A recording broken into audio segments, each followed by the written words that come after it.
presença de todos aqui presentes. Vamos começar os trabalhos da noite com os recados. Primeiro, quebrei o microfone. Primeiro, nós vamos pedir que todos desliguem os aparelhos celulares para manter as vibrações muito fortes, muito silenciosas. Silêncio no ambiente também é considerado uma prece. Os nossos cursos retornam a semana que vem, essa próxima semana. Então, quem não estiver participando pode consultar os responsáveis que ainda têm vagas para participar. Nossa biblioteca está acabando a reforma, então em breve nós estaremos lá com os livros para empréstimos e aquisição para vocês poderem estar acompanhando toda a literatura da doutrina. Vamos à psicografia da noite. Intitula-se Noite. Queridos companheiros de ideal espírita, como é bom compartilhar desta noite com todos vocês. A noite é pródiga em necessidades. Muitos encarnados se desviam no comportamento, cometem iniquidades, absorvendo-se em vícios de toda sorte, tanto despertos quanto os desdobrados do sono fisiológico.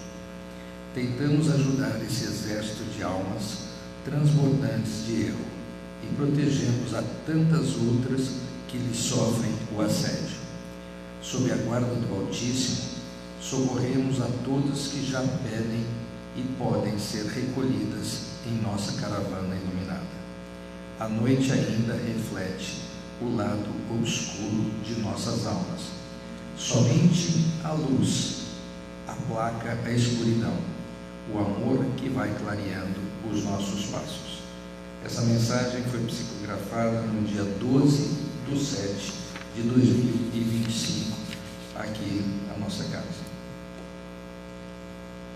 Vamos cerrar os nossos olhos, mentalizar nosso Mestre Jesus. Senhor de bondade e justiça, os pedimos aos irmãos encarnados e desencarnados que aqui frequentam a nossa casa, que forcem a vibração para dar todo o apoio de um momento de esperança, de paz para nossa irmã Dona Miriam, que fará uso da palavra hoje na apresentação de parte do estudo do Evangelho. Que busquemos e consigamos a paz que aqui emana para todos nós. Que assim seja, graças a Deus.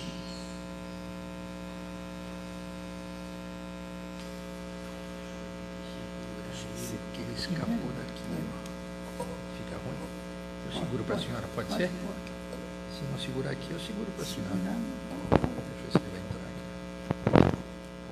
A vozinha da tia Miriam é meio pequenininha, né?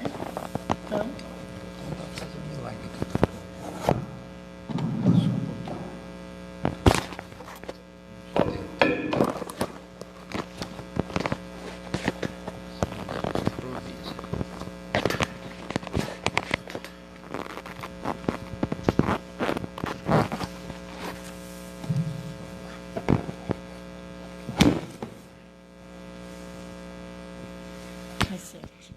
dá para ouvir? Então, tá bom. Bem direcionado nele, tá? Tá certo. Bom, o nosso evangelho de hoje, segundo a nossa companheira, é aquele que tiver sem pecado, que atire a primeira pedra, né? Eu acho que todos conhecem, né, essa história de Jesus, da mulher adúltera que foi levada, porque os judeus gostavam muito de tentar Jesus. Eles sempre tinham um jeitinho de levar. Então eles levaram essa mulher até Jesus e falaram para Jesus assim: olha, essa mulher foi pega em adultério. E a lei de Moisés, que era a lei que eles seguiam, manda que ela seja apedrejada. E Jesus abaixou-se, né? E começou a escrever no chão. Ele não respondeu. E as pessoas ficaram ali olhando, né? O que ele estava escrevendo, né? Mas o que eu gostaria de falar um pouquinho hoje é realmente sobre a mulher, né? Nós vamos chegar no fim da parábola, mas o que era a mulher naquele tempo? Nessa parábola não, que é um caso verídico, né? Então, eles trouxeram a mulher para ser apedrejada. Mas e o adúltero? Né? Ele não precisava. Por que isso? Porque nós vivemos, desde aquela época, a mulher nunca foi considerada como o homem. O homem sempre foi o ser acima da criação e a mulher inferior. Ainda hoje acontece isso, né? Em vários lugares, mas naquela época era muito sério, porque o que é a lei de Moisés? Moisés, quando tirou o povo hebreu do Egito, que ele tirou, eles eram escravos. Então, eles não tinham nada, eles não tinham lei, porque a lei dos escravos era o chicote, né? Quem viu o filme Os 10 Mandamentos, ele mostra bem, né? Como que era tratado aquele povo que era escravo no Egito. Então, quando Moisés conseguiu retirar todo aquele povo do Egito, que ele trouxe para o deserto para levar para outros lugares, aquele povo só tinha a ideia do Deus único, porque era o Deus de Abraão, eles eram descendentes de Abraão, então eles sempre mantiveram a ideia de um Deus único, mas eles não tinham ideia de como era esse Deus, né? Mas isso ficou guardado com esse povo hebreu, né? O povo hebreu daquela época, que a gente chama de judeus, né? Mas era israelita, da nação de Israel. Então, eles vinham descendência de Isaac. Isaac foi o único filho de Abraão. Por isso que diz a descendência de Abraão, né? E quando eles saíram de lá, Moisés, não é os 10 mandamentos. Os 10 mandamentos foram recebidos mediunicamente, com escrita direta, que foi escrito direto na pedra. Quem lembra do filme viu, né? Então, eles tinham os 10 mandamentos. Mas Moisés, para dominar esse povo todo, que eram 12 tribos de Israel, que era muita gente, cada um pertencia a uma tribo, que eram os 12 filhos de Isaac, de Jacó. Então, ele fez as leis mosaicas, ele fez uma lei civil, que não é os 10 mandamentos. E nessa lei civil, ele procurou colocar situações que para os hebreus eram assim, leis divinas, eles obedeciam ao pé da letra, né? Até no tempo de Jesus, ainda os judeus, e talvez até hoje ainda, levem ao pé da letra aquilo que Moisés ensinou, aquilo que Moisés deixou lá no Pentateuco, nos primeiros livros do Velho Testamento, principalmente depois de Êxodo, em Crônicas. Ele deixou muita coisa que era para o povo seguir. E ele deixou também a relação, a lei, pelas mulheres. Porque, veja bem, a mulher não era considerada como um ser igual ao homem. Ela era inferior, como se ela não tivesse sentimentos, né?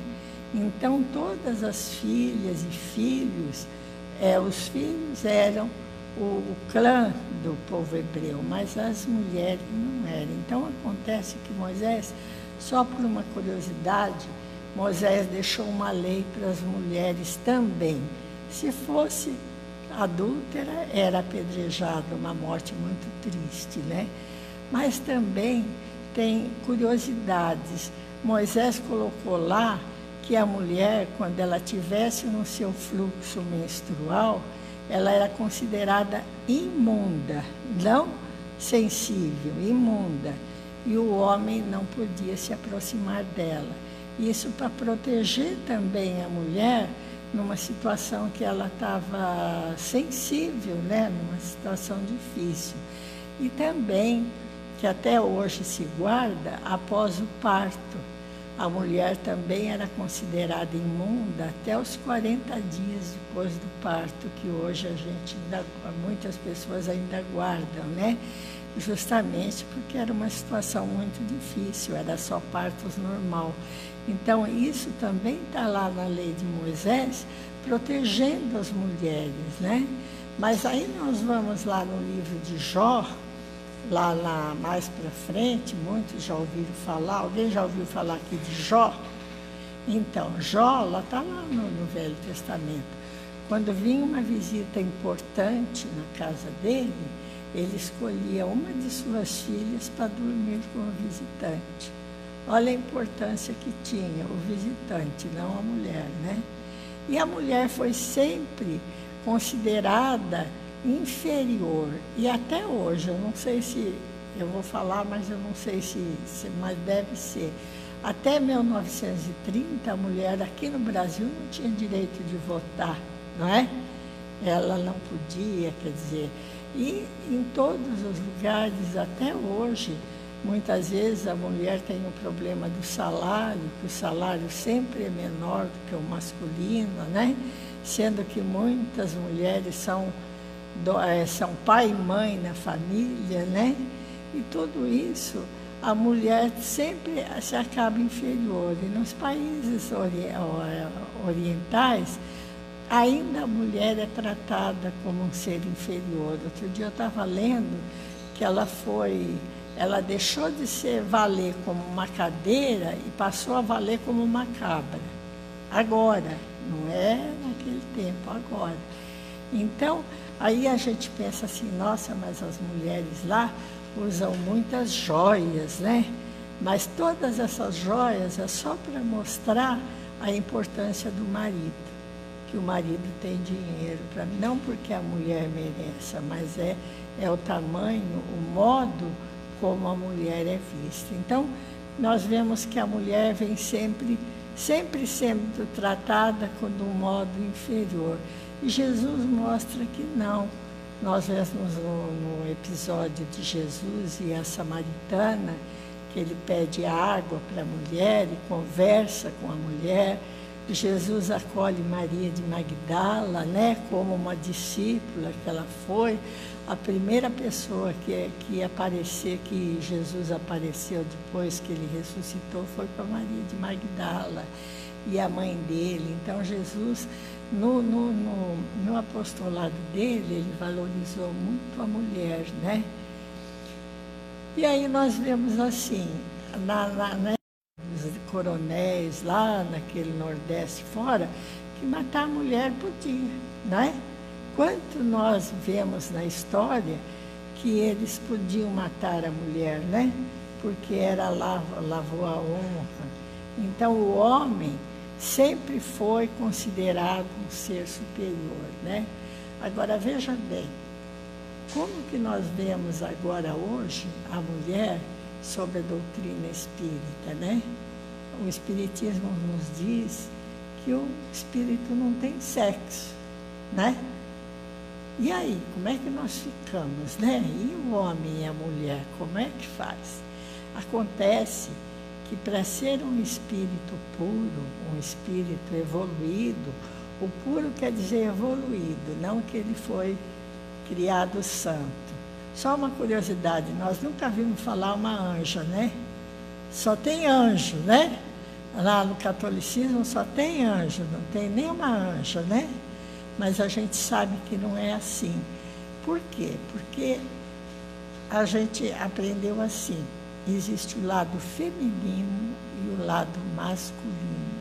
São experiências que o homem faz que o espírito, porque se o espírito não tem sexo, ele estaciona no corpo feminino e no corpo masculino, que são situações bem diversas.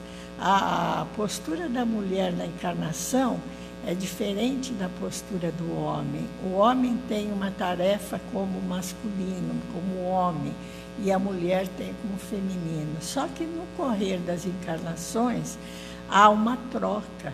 Aquele que veio muitas vezes como mulher vai vir como masculino, porque ele tem que aprender a lição que o homem aprendeu. E o homem também vai ter que aprender a lição que a mulher aprendeu, porque é isso que faz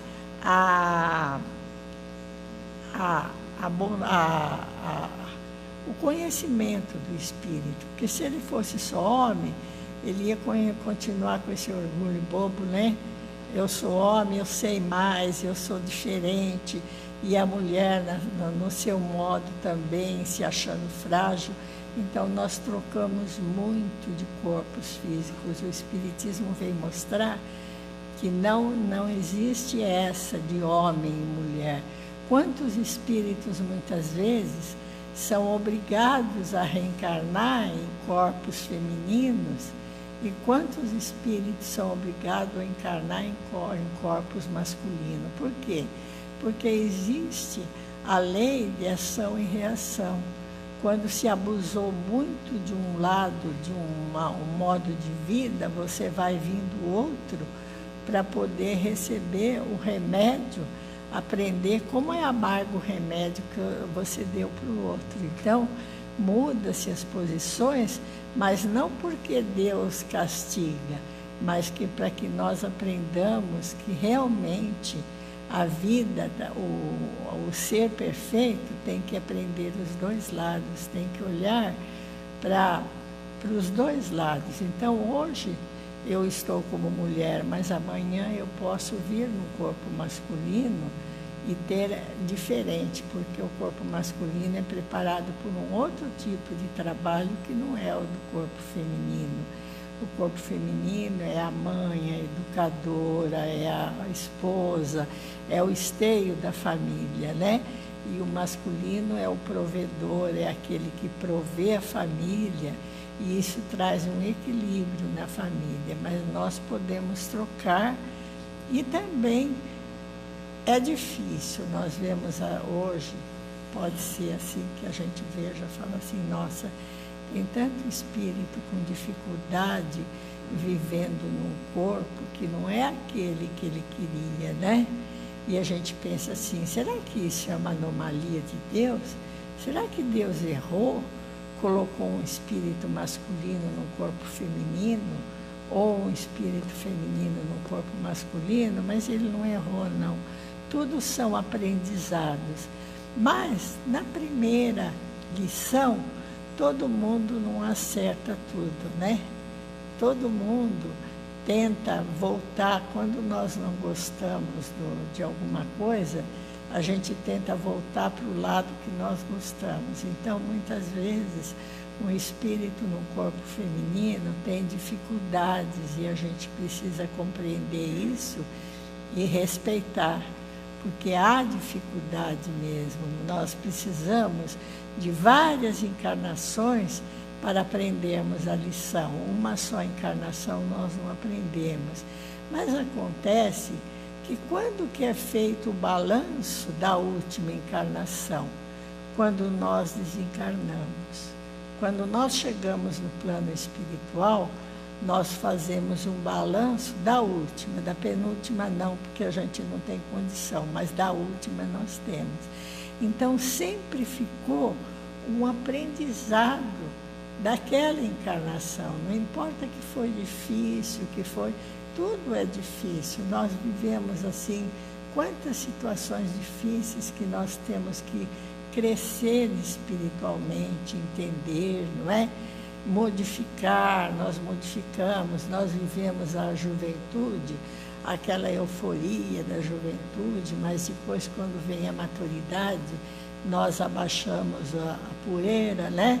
E somos mais, pensamos mais, somos mais responsáveis. Então, tudo que acontece numa encarnação é importante para o espírito. Então, nós não devemos julgar ninguém pelas atitudes que ele toma. Ele também está tentando acertar. E muitas vezes ele foi até preparado, mas chega aqui, a carne esquece e ele não aceita. Então nós temos que aceitar também esses irmãos que têm essa dificuldade. Tem uns que não têm. Ele vai, toca para frente, dependendo do amadurecimento espiritual dele. Porque, veja bem, masculino e feminino não é sexo, é sentimento. Sentimento feminino, sentimento masculino. O sexo existe entre nós para procriação, porque Deus precisa que ainda as reencarnações sejam através do sexo, né? Do pai e da mãe, do útero materno. Então, ainda ele é ligado no sexo, mas à medida que o espírito vai evoluindo, esse feminino e masculino se torna numa sutileza de sentimentos, o feminino, e uma força de sentimento no masculino. Então, o espírito acaba tendo essas duas forças, sabe lidar com isso e aprendeu as lições nos dois lados. Então, veja bem, como é importante a nossa encarnação aqui, como nós precisamos respeitar o nosso irmão nas suas dificuldades, porque realmente, quando nós estamos preparando para reencarnar, nós aceitamos muita coisa, né? Nós que gostaríamos assim de ver se o carnê nosso vem desse tamanho, né? Olha, eu quero ir lá, eu quero resolver tudo, mas aí a gente vem com um pequenininho assim e chega aqui e ainda tem uma dificuldade. Por quê? Porque nós ainda não temos a compreensão da vida, nós não temos a compreensão do que é um espírito imortal que nós somos. Nós ainda somos crianças caminhando para o aprendizado. Então, nós ainda somos cheios de preconceito, cheios de dificuldades, né? Mas vamos chegar lá. E aí nós voltamos na parábola da história da mulher. Ele diz assim, diziam os judeus se ele tinha atendido, mas Jesus diz à mulher assim, cadê os seus acusadores? Né? Ele levanta do chão que ele estava escrevendo, eles foram embora, mestre, então eu também não te condeno. Veja a atitude de Jesus, né? Ele diz que quem não tivesse pecado, que atirasse a primeira pedra. Por quê? Porque esse capítulo do Evangelho é justamente, não julgueis para não serdes julgados, né? Aquele que estiver sem pecado, que atire a primeira pedra. Quando nós podemos atirar uma pedra no nosso irmão, se nós não somos perfeitos? A imperfeição dele pode ser a nossa que nós vemos nele, né? Normalmente quando nós vemos a imperfeição de alguém, é porque nós conhecemos. O senhor Araújo dizia que nós julgamos com conhecimento de causa, né? Nós julgamos que o outro está errado porque a gente sabe que a gente erra também. Então, o que Jesus disse para ela? Vai e não peques mais, né? Ele libertou. O que Jesus quis dizer com vai e não peques mais? O pecado não é aquilo que nós pensamos, que nós nomeamos, né? Os 7 pecados capitais, isso é pecado, isso não é, isso a gente passa batido, Deus deixa passar, não.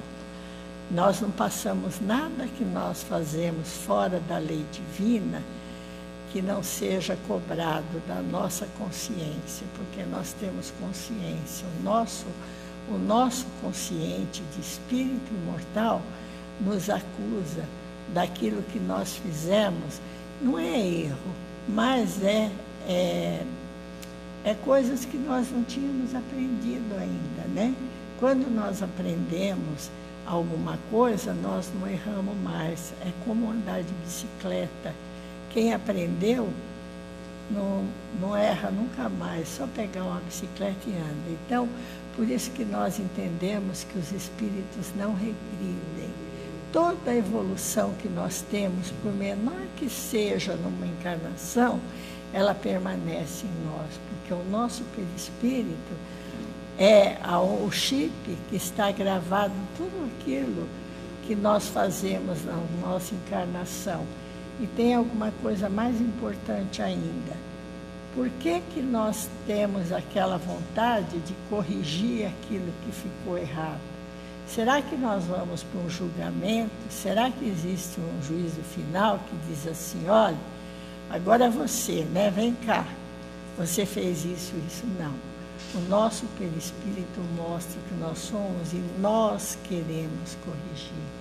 Nós procuramos oportunidade de corrigir aquilo. Por quê? Porque nós nos sentimos bem na medida que a gente corrige. Então, aquele pecado não existe. Não, aqui diz que Jesus falou, não peques mais, mas o que ele quis dizer para a mulher? Vai e modifica o seu comportamento.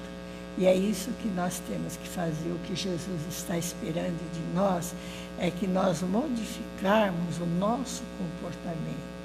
Porque é por esse comportamento que nós somos julgados pela nossa consciência. A nossa consciência nos chama a atenção justamente para aquilo que nós aprendemos que é errado, né? Quer dizer, errado entre aspas. Por quê? Porque cada um sabe aquilo que é certo, porque Deus colocou no nosso íntimo, espiritualmente, o certo. Nós trazemos as leis de Deus gravadas em nosso íntimo. Quando nós saímos dessa lei, nós nos cobramos. Então, essa cobrança pode demorar muito, mas uma hora ela vem. E aí nós ficamos felizes de poder corrigir, de poder ter aquela oportunidade de corrigir cada tio. Jesus disse que nós não sairíamos daqui dessa terra enquanto não pagássemos até o último ceitil, né? Ceitil era o menor dinheiro que existia. Mas veja bem, isso para a nossa felicidade, nós queremos isso. Não que Jesus ou Deus esteja esperando, Ele espera que nós chegamos a Ele com a perfeição que nós conseguimos. Do modo como eu estou hoje, Jesus me ama. Do modo que vocês estão hoje, Jesus te ama, porque Ele sabe das suas possibilidades. Jesus olha para o filho, para o irmão dele, né, que seria quase filho, com as possibilidades de ser perfeito. Deus nos criou para sermos perfeitos. E essa perfeição somos nós que vamos cobrar de nós. Ninguém vai cobrar, ninguém vai chegar no juízo final lá e botar na balança e vai para o fogo eterno, não. Todos nós vamos voltar e refazer o caminho. Então é importante isso. Por isso que Jesus disse para a mulher, vai e muda o seu comportamento. E esse mudar o comportamento é muito importante para nós, porque é a hora que a gente muda aquelas coisas menores, porque diz que ninguém tropeça numa montanha, né? Uma montanha, as coisas maiores nós sabemos superar, mas os desníveis do chão nós tropeçamos e caímos. Então são as coisas pequenas ainda, esse tipo muito de preconceito que nós temos, que acaba atrasando a nossa evolução, acaba atrasando a importância que nós temos de olhar o nosso irmão como irmão, de fazer aquilo que Jesus falou. Faça ao próximo o que querias que eles te fizessem. E se fôssemos nós, sempre colocando no lugar do nosso irmão, será que se fosse eu, será que eu faria isso? Não é? Então é muito importante lembrar disso, essa lição de Jesus, quando ele diz, quem não tem pecado que atire a primeira pedra, é uma lição muito séria, porque realmente, quando eu penso em julgar o meu irmão, eu devo pensar, será que no lugar dele, o que eu faria de diferente? Será que eu já estou fazendo diferente? Se eu já estou, eu agradeço a Deus e sigo em frente e não vou me preocupar com o meu irmão, porque ele também vai chegar lá e vai em frente. Eu acho que hoje era a lição que eu gostaria de trazer para todos e lembrar sempre que Jesus disse: amarás ao Senhor teu Deus de todo o teu entendimento, de todo o teu coração. E o nosso entendimento de Deus é que vale. Nós não precisamos esperar que nós sejamos perfeitos para entender Deus. Do modo que nós entendemos Ele nos socorre, está sempre presente, porque Deus está dentro de nós, porque nós somos partículas divinas, não é? E o Senhor teu Deus e ao próximo como a ti mesmo. Será? Então eu preciso amar o meu próximo, mas preciso me amar também. E lembrar que eu tenho direito de corrigir, eu tenho direito de errar, mas eu tenho direito de acertar. E é essa vontade de acertar que nos leva até o Pai, que nos leva até a confiança em Jesus, que Ele realmente é o nosso condutor. Ele disse que Ele não sairia daqui enquanto Ele não salvasse a última ovelha. Essa humanidade é a herança de Jesus e Ele é o nosso governador, Ele é o nosso guia. Ele veio aqui, trouxe as lições do Evangelho para que nós seguíssemos, que não é difícil, mas é até mais fácil. Mas nós precisamos sentir realmente essa lição de Jesus. Então, ele disse que não abandonaria até a última ovelha ser salva. Então, estamos aí, né? Vamos lá que nós vamos chegar. E que Jesus nos abençoe e nos guarde. Obrigada.